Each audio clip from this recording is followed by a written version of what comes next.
In this video, we're going to talk about multiplying polynomials. But first, we want to recall two ideas. What happens when we multiply two things together? And what happens when I multiply something to a binomial or something that's inside parentheses with two terms? So starting with this, when I take 5x times 3x squared, what I can really do, because this is all multiplication, is I can rearrange this as 5 times 3 times x squared. Well, 5 times 3 is 15, and if I take x times x squared, I have x to the third. Recall from exponent rules, anytime you multiply like bases, you simply just add the exponents. Now, we also need to recall what happens in this situation. When you take a number and you multiply it to a parentheses, we have to remember we distribute this to both terms. So we take 5 times 2x, which gives us 10x, and 5 times 1, which gives us 5. Now, ultimately, these two ideas we're going to use when we multiply polynomials. The difference with polynomials is, rather than having one thing on the outside that we're distributing in, we have a polynomial that we have to distribute in. So here, notice I'm taking 3x minus 2 times x plus 1. So I'm going to actually distribute the 3x to both terms, and I'm going to distribute the negative 2 to both terms. Now, the key to doing this is to stay organized. And to do that, we use an acronym known as FOIL. FOIL is an acronym that tells us how to distribute whenever we multiply a binomial, a polynomial with two terms, times another binomial or another polynomial with two terms. The F stands for first, okay? And what it means is you're taking your first term, which is 3x, times your first term in the other polynomial. So 3x times x gives me 3x squared.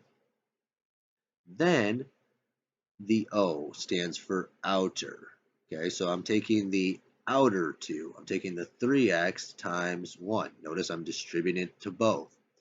3x times 1, well, that's just 3x. The I stands for inner. Okay, so you're taking the negative 2 times x, which is negative 2x. And then the L stands for last. You're taking negative 2 and you're distributing it to the 1, which gives you negative 2.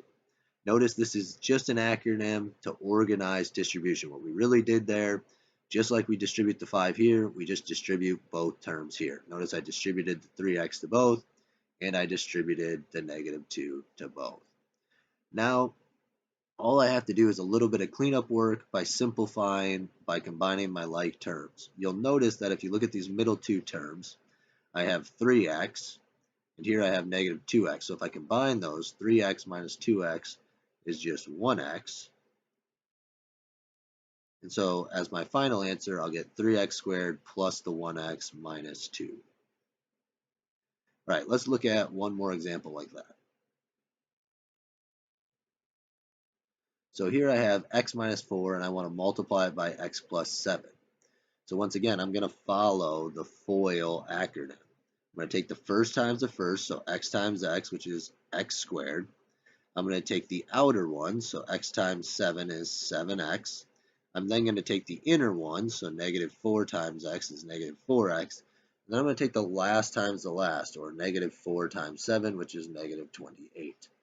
Once again, the middle two terms, I notice, are like terms, so I can put them together. So if I take 7x minus 4x, that leaves me with 3x. So my final answer will be x squared plus 3x minus 28. All right, then in the last example. Now notice in the last example, we have a little bit of a different situation. Here I have a binomial times a trinomial. Okay, binomial means I have two terms, trinomial means I have three. Okay, it's like FOIL, but it's not technically FOIL. FOIL only works when I have a two term times a two term. However, I go about this the same way. I'm going to distribute the 2x to every single term on the inside. Then I'm going to distribute the negative 3 to every single term, and I'm going to combine the like terms after I do that. So let's start with the 2x. If I take 2x times x squared, well, 2 times 1 is 2, and x times x squared is x to the third. If I take 2x times negative 4, 2 times negative 4 is negative 8. X times x is x squared. Then if I take 2 times 2, or 2x times 2, excuse me, I get 4x. Okay, so I've distributed the 2x to every term. Now I got to distribute the negative 3. So negative 3 times x squared is negative 3x squared. Negative 3 times negative 4x, well, negative 3 times a negative 4. When I take a negative times a negative, I get a positive, and 3 times 4 is 12x. And then when I take negative 3 times 2, I get negative 6. Now, after I distribute, my last step once again is to combine the like terms. So I start with the biggest exponent. I have 2x to the third. I don't see any other x to the thirds, so I just copy that one down, 2x to the third. Then I have negative 8x squared minus 3x squared, so I get negative 11x squared. When I take 4x and I add 12x, I get 16x. And then lastly, the minus 6 is by itself. This would be my answer, or the product of these two things being multiplied together.